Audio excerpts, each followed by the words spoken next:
Hello viewers, this is Amarjit. Welcome to my channel Education at Home by Amarjit. তো আজকের এই ভিডিওতে আমি আলোচনা করব ইংলিশ গ্রামারের একটি স্পেশাল টপিক নিয়ে এবং সেটি হচ্ছে ভয়েস চেঞ্জ।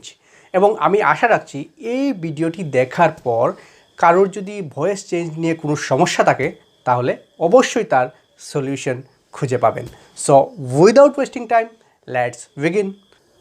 তো চলুন আমরা প্রথমে এক্সাম্পল বা উদাহরণের সাহায্যে তা বোঝার চেষ্টা করি, ঠিক আছে?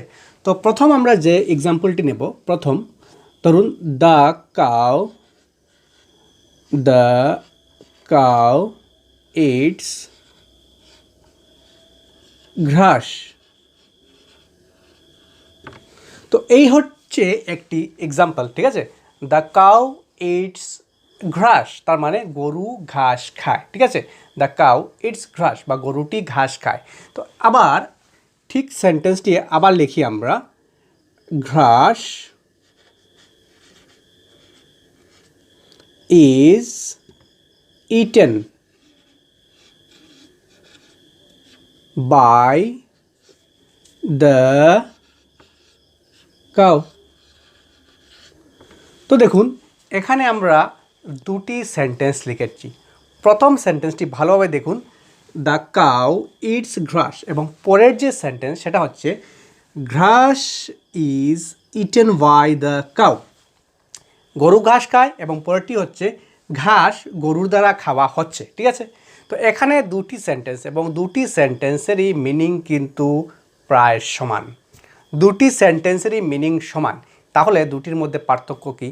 প্রথম সেন্টেন্সটি আপনার ভালোভাবে দেখুন, এখানের মধ্যে দ্য কাউ, ঠিক আছে, দ্য কাউ মানে গরু কি করছে? ইটস খাচ্ছে। কি খাচ্ছে? ঘাস। গরু ঘাস খাচ্ছে। তার মানে এখানে যে প্রথম সেন্টেন্সটিতে অ্যাকশনটি কোন দিকে যাচ্ছে? এই দিক থেকে অ্যাকশনটি ওই দিকে যাচ্ছে, ঠিক আছে? প্রথম সেন্টেন্সে অ্যাকশনটা ওই দিক থেকে ওই দিকে যাচ্ছে এবং দ্বিতীয় সেন্টেন্সটিতে দেখুন, ghas is eaten by the cow মানে ঘাসকে কিসের দ্বারা খাওয়া হচ্ছে? গরুর দ্বারা, ঠিক আছে? মানে অ্যাকশনটা ওই দিক থেকে ওই দিকে আসছে। ক্লিয়ার? প্রথম সেন্টেন্সে দ্য কাউ ইটস ঘাস এবং পরের সেন্টেন্সে ghas is eaten by the cow. প্রথম সেন্টেন্সটা অ্যাকশন ওই দিকে যাচ্ছে এবং পরের সেন্টেন্সে অ্যাকশনটা ওই দিক থেকে ওই দিকে আসছে। প্রথম সেন্টেন্সে দ্য কাউ এটা হচ্ছে সাবজেক্ট, তারপরে এটা হচ্ছে ভার্ব এবং এটা হচ্ছে অবজেক্ট। মনে রাখবেন সাবজেক্ট সবসময় প্রথমেই বসে, সাবজেক্ট তারপর ভার্ব তারপর অবজেক্ট। এবং পরের সেন্টেন্সে এটা হচ্ছে সাবজেক্ট, ঠিক আছে, এটা হচ্ছে ভার্ব বাই কানেক্ট করা হয়েছে বাই দ্বারা, তারপরে এটা হচ্ছে অবজেক্ট, ঠিক আছে? এখন দেখুন এই সেন্টেন্সের মধ্যে সাবজেক্ট ভার্ব অবজেক্ট এবং এই সেন্টেন্সের মধ্যে সাবজেক্ট ভার্ব অবজেক্টের মধ্যে পার্থক্যটা কোথায়? প্রথম এই সেন্টেন্সের যে সাবজেক্ট, ওই সাবজেক্টটা পরের সেন্টেন্সে এখানে হয়ে গেছে অবজেক্ট, এবং ওই জায়গাতে যে অবজেক্ট সেটা পরের সেন্টেন্সে হয়ে গেছে সাবজেক্ট। একটা পরিবর্তন ঘটলো, ঠিক আছে? এবং এই পরিবর্তনই হচ্ছে ভয়েস চেঞ্জ। এই পরিবর্তনই হচ্ছে ভয়েস চেঞ্জ। প্রথম সেন্টেন্সে সাবজেক্ট কাজ করছে অবজেক্টের উপরে, প্রথম সেন্টেন্সে সাবজেক্ট কাজ করছে অবজেক্টের উপরে। দেখুন ঘাস, সে শান্তভাবে আছে, ঘাস, তাকে কি করছে? গরু খাচ্ছে, ঠিক আছে? অ্যাকশনটা ওইদিকে যাচ্ছে। এবং যখন কোনো একটি সেন্টেন্সের মধ্যে সাবজেক্ট কাজ করে তখন সেটা হয় অ্যাক্টিভ ভয়েস। তো মনে রাখবেন এটা হচ্ছে active voice. Clear? Active voice. এবং যখন কোনো সেন্টেন্সের মধ্যে সাবজেক্ট কাজ করে না, ঠিক আছে, সাবজেক্ট কাজ করে না কিন্তু অ্যাকশনটা আসে কোথা থেকে? অবজেক্ট থেকে। যেমন দ্বিতীয় সেন্টেন্সে ঘাস, সে চুপচাপ বসে আছে কিন্তু তার উপর অ্যাকশন কে করছে? Object the cow. তো এখানে অ্যাকশনটা ওই দিকে আসছে এবং সেটা হচ্ছে প্যাসিভ ভয়েস। তাহলে অ্যাক্টিভ কোনটি? যে সেন্টেন্সের মধ্যে সাবজেক্ট কাজ করে সেটা হচ্ছে অ্যাক্টিভ, এবং যে সেন্টেন্সের মধ্যে অবজেক্ট কাজ করে সেটা হচ্ছে প্যাসিভ, ঠিক আছে? যে সেন্টেন্সে অবজেক্ট দ্বারা কার্য সম্পন্ন হয় সেটা হচ্ছে প্যাসিভ। এখন এই যে সেন্টেন্স অ্যাক্টিভ এবং এটা হচ্ছে প্যাসিভ। যখন আমরা অ্যাক্টিভকে প্যাসিভে চেঞ্জ করলাম তখন তার মধ্যে কিছু পরিবর্তন লক্ষ্য করলাম। সেটা কি? সেটা হচ্ছে অ্যাক্টিভের যে সাবজেক্ট সেটা প্যাসিভে কী হয়ে গেছে? অবজেক্ট। এবং অ্যাক্টিভের যে অবজেক্ট সেটা প্যাসিভে কী হয়ে গেছে? সাবজেক্ট। এবং মধ্যে ভার্বের কিছু পরিবর্তন হয়েছে এবং বাই বসেছে। ঠিক আছে, বাইয়ের দ্বারা কী করা হয়েছে? ওই অবজেক্টটাকে যুক্ত করা হয়েছে দ্বারা। বাই মানে দ্বারা। ঠিক আছে, তো এখানে দেখুন এই যে অ্যাক্টিভ এবং প্যাসিভ, তো যখন আমরা কোনো সেন্টেন্সকে অ্যাক্টিভ থেকে প্যাসিভে নিব তখন তার কিছু পরিবর্তন আসে। ঠিক আছে, এবং তার একটি ছোটো একটা ফর্মুলা আছে, এবং এই ফর্মুলাটা যদি আমরা দেখি তাহলে অতি সহজেই যে কোনো ভয়েসকে আমরা অ্যাক্টিভ থেকে প্যাসিভ বা প্যাসিভ থেকে অ্যাক্টিভে নিতে পারবো। তো প্রথমটা দেখুন, অ্যাক্টিভে যদি এইভাবে হয়, ঠিক আছে, অ্যাক্টিভে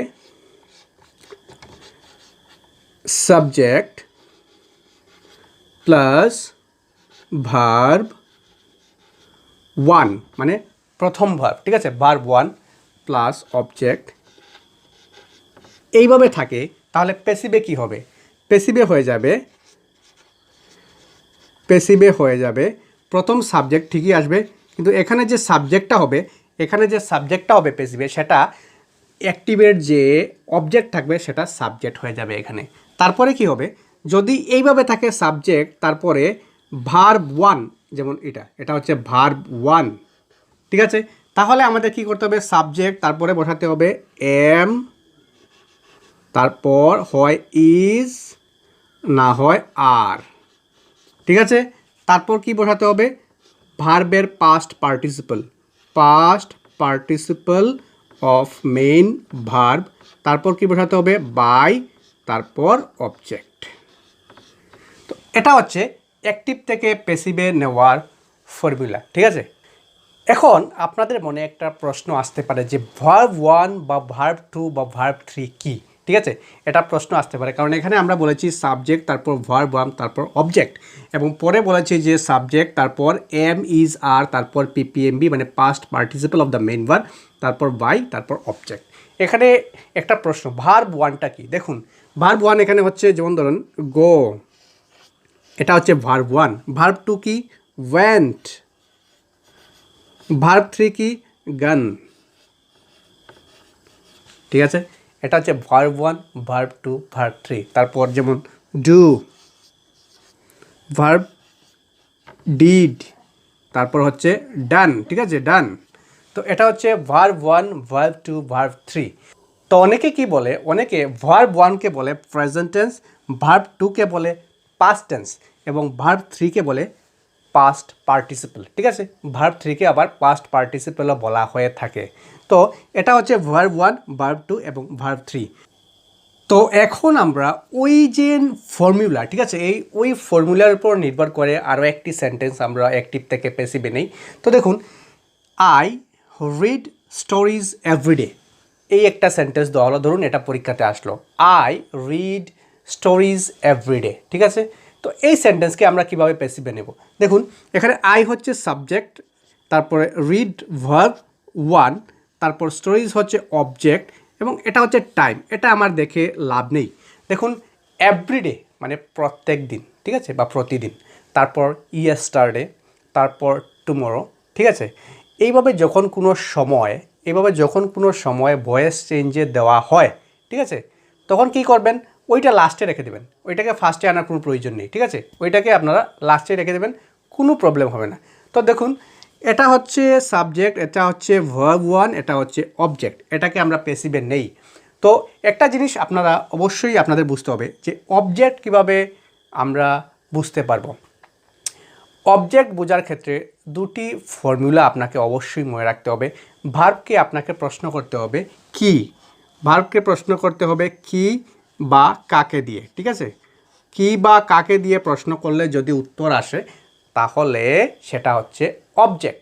ভার্বকে, যেমন ধরুন আই রিড, আমি পড়ি, প্রশ্ন করুন কি পড়ি, উত্তরে আসবে স্টোরিজ, গল্পগুলি।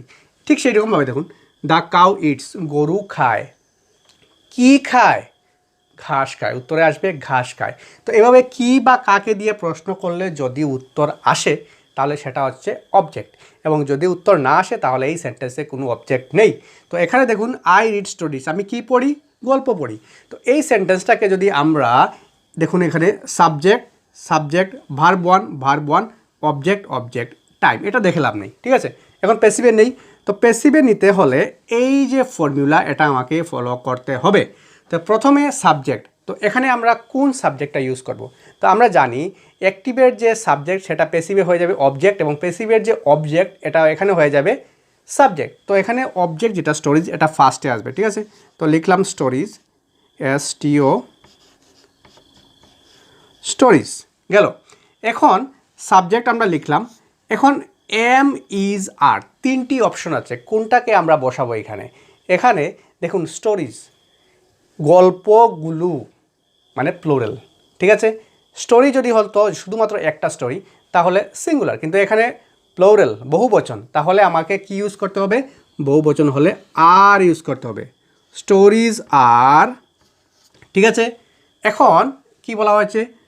PPMB অর্থাৎ past participle of the main verb. তো রিডের পাস্ট পার্টিসিপাল কি মনে রাখবেন? রিডের পাস্ট পার্টিসিপাল হচ্ছে রেড, রেড, কিন্তু স্পেলিংটা সেমই থাকবে READ, কিন্তু উচ্চারণটা বা প্রনাউন্সিয়েশনটা হবে রেড গেল। এখন আমার কি লিখতে হবে? বাই, বাই লিখুন। তারপর কি করতে হবে?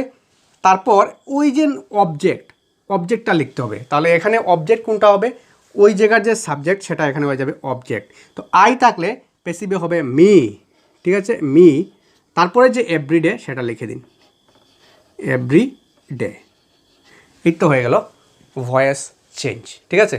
তো এই ফর্মুলার উপরে নির্ভর করে আমরা ভয়েস চেঞ্জ করতে পারি, এবং যখন কোনো সেন্টেন্স সাবজেক্ট তারপর ভার্ব তারপর অবজেক্ট থাকবে সেটা হবে প্রেজেন্ট ইনডেফিনিট টেন্স। এটা অবশ্যই মনে রাখবেন, সেটা হবে প্রেজেন্ট ইনডেফিনিট টেন্স। এবং প্রেজেন্ট ইনডেফিনিট টেন্স যদি থাকে তাহলে এইভাবেই ভয়েস চেঞ্জ করতে হবে, এই ফর্মুলার মাধ্যমে। ক্লিয়ার? এবার আমরা কিছু পরিবর্তনের যেগুলো হয় অ্যাক্টিভ থেকে প্যাসিভ নেওয়ার সময় কিছু কিছু পরিবর্তন ঘটে, ঠিক আছে, প্রোনাউনের কিছু পরিবর্তন ঘটে, সেগুলো দেখে নেই। ধরুন অ্যাক্টিভে আই, তাহলে প্যাসিভে সেটা হয়ে যাবে মি, এটা মনে রাখবেন। উই থাকলে প্যাসিভে হয়ে যাবে আস, তারপর দে থাকলে হয়ে যাবে দেম, তারপর হি থাকলে সেটা প্যাসিভে হয়ে যাবে হিম, তারপর শি থাকলে হয়ে যাবে হার, ইউ থাকলে তার কোনো পরিবর্তন হয় না, ইউ থাকে, ইট হলে ইটি থাকে, বা কোনো যদি নাম থাকে, ঠিক আছে, যেমন ধরেন কমল, সেটাও কোনো পরিবর্তন হবে না, সেটাও কমলই থেকে যাবে। তো যখন আমরা কোনো সেন্টেন্সকে অ্যাক্টিভ থেকে প্যাসিভে চেঞ্জ করব তখন ওই যে পরিবর্তন, ঠিক আছে, ওইগুলা কিন্তু ঘটে, এবং এগুলা প্রত্যেক স্টুডেন্টকেই অবশ্যই জানতে হবে, না হলে ভয়েস চেঞ্জ ভুল হয়ে যাবে। ক্লিয়ার? তো এখন আমরা আরও একটি এক্সাম্পল করি প্রেজেন্ট ইনডেফিনিট টেন্সের, ঠিক আছে। তো সেন্টেন্সের মধ্যে কী দেওয়া হয়েছে দেখুন, the monkey divides the bread between two cats, অর্থাৎ বানরটি ব্রেডকে দুটি বিড়ালের মধ্যে ভাগ করে দেয়, ঠিক আছে। এই হচ্ছে সেন্টেন্স। এখন ওই সেন্টেন্সকে যদি আমরা প্যাসিভে নেই তাহলে কিভাবে করব? আগে বা প্রথমে কি করতে হবে? সাবজেক্ট এবং অবজেক্ট। তো এখানে সাবজেক্ট কি? সাবজেক্ট হচ্ছে দ্য মাঙ্কি, এটা হচ্ছে সাবজেক্ট, কারণ এখানে কাজ কে করছে? The monkey. এখন অবজেক্ট কি? অনেকে কি করে অবজেক্ট দ্য ব্রেড লিখে, অনেকে আবার টু ক্যাটস লিখে দেয়। তো অ্যাকচুয়াল অবজেক্ট কোনটা হবে? দেখুন, প্রশ্ন করুন, দ্য মাঙ্কি ডিভাইডস, বানরটি ভাগ করে দিল বা ভাগ করে দেয়। কি ভাগ করে দেয়? উত্তরে আসবে দ্য ব্রেড, ঠিক আছে, মানে ব্রেড ভাগ করে দেয়, ঠিক আছে। কিন্তু আপনারা যদি লিখেন যে টু ক্যাটস তাহলে হয়ে যাবে কি? দুটি বিড়াল ভাগ করা হয়েছে, তার মানে বিড়াল হবে না। কি ভাগ করে দেয়? উত্তরে আসবে ব্রেড ভাগ করে দেয়, তার মানে এখানে অবজেক্ট হচ্ছে দ্য ব্রেড। তাহলে আমরা প্রথমে লিখব দ্য ব্রেড, ঠিক আছে, দ্য ব্রেড, ঠিক আছে। তারপরে দেখুন আমার ফর্মুলা অনুসারে আমাকে কি বসাতে হবে? M is R. ব্রেড কয়টি? একটি, বসবে কি? Is, the bread is. তারপরে মেইন ভার্বের পাস্ট পার্টিসিপাল, মেইন ভার্বের পাস্ট পার্টিসিপাল বলতে এইটা। তো ডিভাইডসের হবে divided, divided, the bread is divided. এখন কি বসবে? ফর্মুলা অনুসারে এখন বসবে বাই, বাই তারপরে হবে সাবজেক্ট। সাবজেক্ট কি? The monkey. ঠিক আছে, অ্যাক্টিভের সাবজেক্ট, এখানে প্যাসিভে অবজেক্ট হবে যেটা আমরা জানি মাঙ্কি। ঠিক আছে, তো দেখুন the bread is divided by the monkey, তারপরে কি হবে? তারপরে বিটুইন টু ক্যাটস হয়ে যাবে। ঠিক আছে, বিটুইন হচ্ছে একটা প্রিপোজিশন, মনে রাখবেন। এবং প্রিপোজিশন দিয়ে যখন ভয়েস চেঞ্জের মধ্যে কোনো সেন্টেন্স বা কোনো একটা অংশ জোড়া লাগানো থাকে প্রিপোজিশন দিয়ে, তাহলে সেটা লাস্টে রেখে দেবেন, ফার্স্টে আনার কোনো প্রয়োজন নেই। ঠিক আছে, তো এখানে বিটুইন, ঠিক আছে, টু ক্যাটস, এই তো হয়ে গেল। The bread is divided by the monkey between two cats. তো এইভাবে আপনারা প্রেজেন্ট ইনডেফিনিট টেন্সে যদি ভয়েস চেঞ্জ আসে তাহলে অতি সহজেই করতে পারবেন। তো এখন আমরা আলোচনা করব প্রেজেন্ট কন্টিনিউয়াস টেন্স। তো প্রেজেন্ট কন্টিনিউয়াস টেন্সে কীভাবে আমরা ভয়েস চেঞ্জ করব, আমরা ফর্মুলার সাহায্যে অতি সহজেই সেগুলা দেখে নেব। তো কীভাবে আমরা প্রেজেন্ট কন্টিনিউয়াস টেন্স চিনতে পারবো? ঠিক আছে, তো ভালো করে ফর্মুলাটা দেখুন। প্রথমে কি আছে? সাবজেক্ট, ঠিক আছে, তারপর এম ইজ আর, তারপরে ভার্ব, তারপর আইএনজি এবং তারপরে অবজেক্ট। এটাই হচ্ছে প্রেজেন্ট কন্টিনিউয়াস টেন্স বোঝার সবচেয়ে সহজ রুল। এম ইজ আর যে কোনো একটি থাকবে, তারপর ভার্বের সঙ্গে আইএনজি থাকবে। ঠিক আছে, তো একটা এক্সাম্পল এখানে যেমন he is writing a story. He is writing a story, সে একটি গল্প লিখিতেছে। দেখুন প্রথম সাবজেক্ট, তারপর এম ইজ আর থেকে ইজ, হির সঙ্গে ইজ বসে, তারপরে ভার্বের সঙ্গে আইএনজি, রাইটিং এ স্টোরি। এখন ওই সেন্টেন্সকে আমরা প্যাসিভে চেঞ্জ করব। তো কীভাবে হয় দেখুন, সাবজেক্ট প্রথম লিখতে হবে, তারপর এম ইজ আর যে কোনো একটি লিখতে হবে, তারপরে নতুন একটা জিনিস আমাকে অ্যাড করতে হবে এবং সেটা হচ্ছে বিং। সবসময় মনে রাখবেন প্রেজেন্ট কন্টিনিউয়াস টেন্সে যখন আমরা প্যাসিভে নেব তখন বিং নতুন একটি ওয়ার্ড অ্যাড করতে হবে। তারপর কি? পিপিএমবি, তারপর বাই, তারপর অবজেক্ট, যেটা আগের মতোই। ঠিক আছে, প্রেজেন্ট ইনডেফিনিটের মতো। তো নতুন যেটা আমাদের অ্যাড করতে হবে সেটা হচ্ছে বিং। তো করি, তো দেখুন হি ইজ রাইটিং এ স্টোরি, এখানের মধ্যে এটা হচ্ছে সাবজেক্ট, তারপরে এটা হচ্ছে অক্সিলারি ভার্ব, মেইন ভার্বের সঙ্গে আইএনজি, এটা হচ্ছে অবজেক্ট। কী জন্য অবজেক্ট? রাইটিং, লিখিতেছে। প্রশ্ন করুন কি লিখিতেছে? উত্তরে আসবে এ স্টোরি। তো এখানে যদি এ স্টোরি, তারপর 2 স্টোরিজ, 3 স্টোরিজ এভাবে থাকে, 1 2 3, তারপর যে কোনো যেমন এ, তারপর এন, তারপর দি, এগুলো যদি থাকে এগুলো কিন্তু ফার্স্টে আনতে হবে। ঠিক আছে, এগুলোকে যদি আমরা এখানে রেখে দিই তাহলে আপনার ভয়েস চেঞ্জটা হবে না। তো এ স্টোরি ফার্স্টে আনুন। তো এ স্টোরি, তো অ্যাক্টিভের যে অবজেক্ট এখানে হয়ে গেল সাবজেক্ট। তারপরে দেখুন এম ইজ আর, তিনটা, কোনটা বসবে? এ স্টোরি, একটি স্টোরি, তার সঙ্গে বসে ইজ।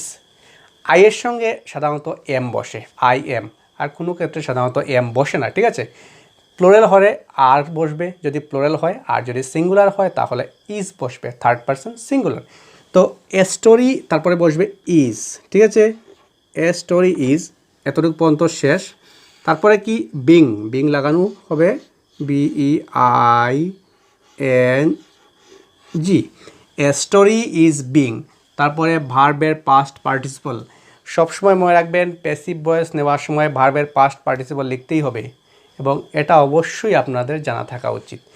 তো রাইটিং, রাইটিংটা কোথা থেকে এসেছে? রাইট থেকে এসেছে, রাইট লেখা। তো রাইটের পাস্ট পার্টিসিপল কি? Write, wrote, written. Write, wrote, written. তো এখানে হবে রিটেন। ঠিক আছে,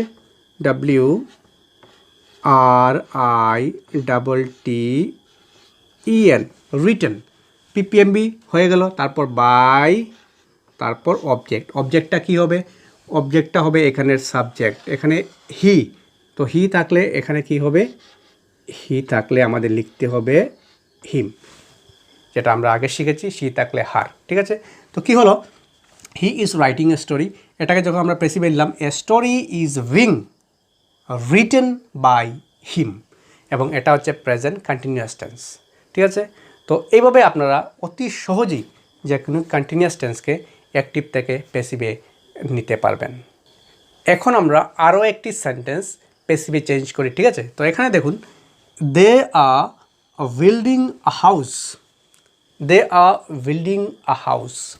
এবং এই সেন্টেন্সকে দেখুন, প্রথমে দে সাবজেক্ট, তারপরে আর, তারপর ভার্বের সঙ্গে আইএনজি, মানে present continuous tense. A house এটা হচ্ছে অবজেক্ট, তারা তৈরি করছে, কি তৈরি করছে? একটা বাড়ি তৈরি করছে। পেসিভে নেই, পেসিভে নিলে কী হবে? এখানের যে সাবজেক্ট সেটা হয়ে যাবে অবজেক্ট, এবং এখানের যে অবজেক্ট সেটা হয়ে যাবে সাবজেক্ট। তো এটা ফার্স্টে আমরা নিয়ে আসলাম এ হাউস, এ হাউস। তারপর দেখুন এখানে দেয়ের সঙ্গে আর বসেছে, তো এ হাউস একটি বাড়ি, তার সঙ্গে কি বসবে? তার সঙ্গে এম বসবে নাকি ইজ বসবে নাকি আর বসবে? ইজ বসবে, যেহেতু একটি বাড়ি, ঠিক আছে? এ হাউস ইজ, তারপর বিং লাগানো হবে, বিং, বিং, ঠিক আছে? A house is being. তারপর কি হবে? তারপর দেখুন ভার্বের পাস্ট পার্টিসিপল, তো এইটা হচ্ছে ভার্ব বিল্ডিং। বিল্ডিং কোথা থেকে এসেছে? বিল্ড থেকে এসেছে, বিল্ডের সঙ্গে আইএনজি, তো তার পাস্ট টেন্স, ওই পাস্ট পার্টিসিপল পিপিএমবি কী হবে? বিল্ড। এটা আপনাদের অবশ্যই জানতে হবে, বিল্ড, PUILT, বিল্ড, ঠিক আছে? A house is being build. তারপর কি বসাতে হবে? তারপর বাই, তারপর আমরা বাই বসিয়ে দিলাম, তারপর অবজেক্ট। তো অবজেক্ট এখানে হবে দে, তো যদি দে থাকে তাহলে অবজেক্টে গিয়ে কি হবে? দেম হবে, এটা আমরা জানি। দে থাকলে সাধারণত দেম হয়। তো এইভাবে আপনারা অতি সহজেই যে কোনো কন্টিনিউয়াস টেন্সকে অ্যাক্টিভ থেকে প্যাসিভে নিতে পারবেন। তো এখন আমরা যেটা আলোচনা করব সেটা হচ্ছে প্রেজেন্ট পারফেক্ট টেন্স। তো কিভাবে আমরা প্রেজেন্ট পারফেক্ট টেন্স চিনতে পারবো? দেখুন, প্রেজেন্ট পারফেক্ট টেন্স চেনার সবচেয়ে সহজ যে রাস্তা, ঠিক আছে, সবচেয়ে সহজ, সেটা হলো ভার্বের মধ্যে সেন্টেন্সের মধ্যে প্রথম সাবজেক্ট থাকবে, তারপর থাকবে হ্যাভ বা হ্যাজ, এটাই হচ্ছে মেইন, এবং তারপর ভার্বের past participle of the main verb, ঠিক আছে? এটা হচ্ছে আমার পারফেক্ট টেন্স চেনার সবচেয়ে সহজ রাস্তা বা পথ। তো এখন যদি সেন্টেন্সের মধ্যে হ্যাভ বা হ্যাজ থাকে, তাহলে তারপর ভার্বের পাস্ট পার্টিসিপল থাকে, তাহলে সেটা হচ্ছে প্রেজেন্ট পারফেক্ট টেন্স। তো ধরুন একটা sentence, they have completed the work, they have completed the work. এখানে দে হচ্ছে সাবজেক্ট, তারপর দেখুন হ্যাভ আছে, দের সঙ্গে হ্যাভ আমরা বসালাম, ঠিক আছে? তারপরে মেইন ভার্বের পাস্ট পার্টিসিপল, তারপর হচ্ছে অবজেক্ট, কমপ্লিটেড দ্য ওয়ার্ক। কি কমপ্লিট করেছে? The work. তো এটাকে যদি আমরা প্যাসিভে নেই তাহলে কি করতে হবে? ফর্মুলাটা দেখুন, প্রথম সাবজেক্ট লিখতে হবে, মানে ওইখানে যে অবজেক্ট এটা হয়ে যাবে সাবজেক্ট, তারপর হ্যাভ বা হ্যাজ বসাতে হবে, সাবজেক্ট অনুসারে আপনাকে হ্যাভ বা হ্যাজ বসাতে হবে। তারপর নতুন একটা জিনিস যেটা হচ্ছে বিন, এই বিনটাকে আপনাকে লাগাতে হবে। তারপর আগের মতো পিপিএমবি, তারপর বাই, তারপর অবজেক্ট। তো দেখুন এখানে দে হচ্ছে সাবজেক্ট এবং দ্য ওয়ার্ক হচ্ছে অবজেক্ট। তো দ্য ওয়ার্কটাকে আমরা ফার্স্টে আনলাম, ঠিক আছে? The work. এখন দেখুন দ্য ওয়ার্কের সঙ্গে আমার কি ইউজ করতে হবে? আমরা হ্যাভ ইউজ করব নাকি হ্যাজ ইউজ করব? দ্য ওয়ার্ক মানে একটি কাজ, একটি কাজ, ঠিক আছে? সিঙ্গুলার হবে হ্যাজ, এবং যদি প্লোরাল হয় তাহলে হবে হ্যাভ, এটা মনে রাখতে হবে, ঠিক আছে? বসবে হ্যাজ, দ্য ওয়ার্ক হ্যাজ, এতটুকু শেষ হয়ে গেল। বিন, বিন বসালাম, হ্যাজ বিন, তারপরে PPMB, past participle of the main verb. তো এখানে দেখুন সাবজেক্ট দে, তারপর হ্যাভ, তারপর আমরা যেটা এখানে দেখেছি সাবজেক্ট, তারপর হ্যাভ বা হ্যাজ, তারপরে পিপিএমবি, মানে পিপিএমবি অ্যাক্টিভের মধ্যে অলরেডি দেওয়া আছে। পারফেক্ট টেন্সের সবচেয়ে বড় সুবিধা যেটা, এটা পিপিএমবি দেওয়া থাকে এবং সেম পিপিএমবিকে আবার প্যাসিভে লিখতে হয়, ঠিক আছে?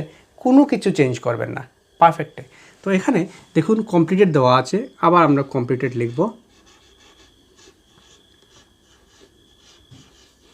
ক্লিয়ার? কমপ্লিটেড। তো এতটুকু পর্যন্ত হয়ে গেল, তারপর বাই অ্যাড করলাম, তারপর অবজেক্ট। তো অবজেক্ট কি? এই সেন্টেন্সে দে ওইখানে হয়ে যাবে অবজেক্ট, যদি দে থাকে তাহলে কি হয়? দে থাকলে দেম হয়ে যায়। এই তো হয়ে গেল, ঠিক আছে? তো অ্যাক্টিভে দেখুন subject have has, PPMB object, subject they, have বসালাম, পিপিএমবি কমপ্লিটেড, তারপরে অবজেক্ট। প্যাসিভে কি? সাবজেক্ট দ্য ওয়ার্ক হয়ে গেল চেঞ্জ হয়ে, হ্যাভ হ্যাজ থেকে হ্যাজ বসলো, তারপর বিন, বিন বসালাম, পিপিএমবি, পিপিএমবি যা আছে বসালাম, তারপর কী করতে হবে? বাই, তারপর অবজেক্ট। তো এইভাবে এই ফর্মগুলোর সাহায্যে আপনারা অতি সহজেই যে কোনো সেন্টেন্সকে অ্যাক্টিভ থেকে প্যাসিভে নিতে পারবেন। তো আজ এই পর্যন্তই। পরের যে ভিডিও সেটাতে আমি আলোচনা করব পাস্ট টেন্স নিয়ে, ঠিক আছে? পাস্ট টেন্সে কীভাবে আমরা ভয়েসকে চেঞ্জ করব। তো ভিডিওটি দেখে যদি আপনাদের ভালো লেগে থাকে তাহলে অবশ্যই লাইক, কমেন্ট এবং চ্যানেলটি সাবস্ক্রাইব করবেন এবং পরবর্তী ভিডিওটিও অবশ্যই দেখবেন। সবাইকে ধন্যবাদ।